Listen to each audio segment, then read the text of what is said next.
Kingsy Beats. Yeah, 2 blocks.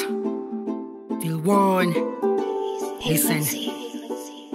Simula pa lang ng high school tayo, palihim na kita minamahal lang yan, di mo alam sinta. Kasi naman alam ko maangat tipo mo, ay hindi yan tipo ko. Walang bihikulo, watas sa pampublikong eskwela. Walang pera, itcha pera, pero teka, napulot ko ang yung slang note. Nabasa ko sa'yo ang crush mo, pangalan niya din ay Renjo. Naku malamang yan niya ko, akamin na nga ako sa'yo. Maliligaw na panay ang ensayo, kinakabisa ang mga salita. Kaso nga lang nga realidad, masaklap talaga. Di ako siya palihim mong itinatanggi, pinahiya mo ako sa madami people. Nangyari yan, 10 taon na, alam mo nakalimutan ko na. Ang luha at sipon ko, naghalo nung sinabi mong hindi ako ang iyong gusto. Busted, wala man lang chance, wag na akong umasa.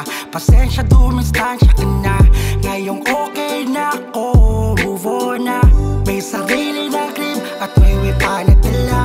Porket nakita mo lang na goods na ako, anong meron? O ba't ngayon nangangamusta ka na? Isang babaeng palidikit sa akin na bate, kasino ba yan? Sa haba ng mga nagpapalitrato, pumila ka sa likuran. Huwag mo kong dikitan, doon ka huwag kang makulit. Sino ka nga ba ating? Ako yung babaeng kinakabaliwan mo dati, yung number mo pwede mag-in. O teka lang wait, naaalala ko na, ikaw pala si ganda. Yung nililigawan ko dating anak ni Mang Noling, inabol ako ng taga. Bakit hindi pa nakapagtapos at anak lamang ng magsasaka? Walang mapagmalaki kung hindi ang mga nagawa ko sa'yo na kanta. Pinahiya mo ko sa ating purok, pinagsigawan pangit at amoy putok. Di na nag-iba yata ang ihip ng hangin nang mapunta na ako sa tuktok. Dating bisikleta lang nabulok, look at me now, o diba iba na? Ikaw sana yung kasama ko dito sa auto, ikaso nga lang tanga ka.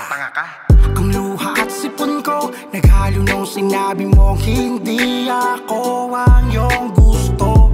Busted, wala man lang chance, wag na akong umasa. Pasensya, dumistansya ka na, ngayong okay na ako, move on na. May sarili na crib at may wipa na tala. Porket nakita mo lang na goods na ako, anong meron? O ba't ngayon nangangamusta ka na? Kahit noon ma-IG, sa FB, pati na sa Telegram. Kamusta na 2G, remember me, bigla ka nalang nagparamdam. Be-replyan ka na lang muna na I'm driving o kaya Sin na lang, dad maka muna. bahala ka dyan. Ang luha at sipon ko, naghalo nung sinabi mong hindi ako ang iyong gusto. Busted, wala man lang chance, wag na akong umasa. Pasensya, dumistansya ka na, ngayong okay na ako, move on na. May sarili na crib at may wipa na tila. Porket nakita mo lang na goods na ako, anong meron? O ba't ngayon nangangamusta ka na?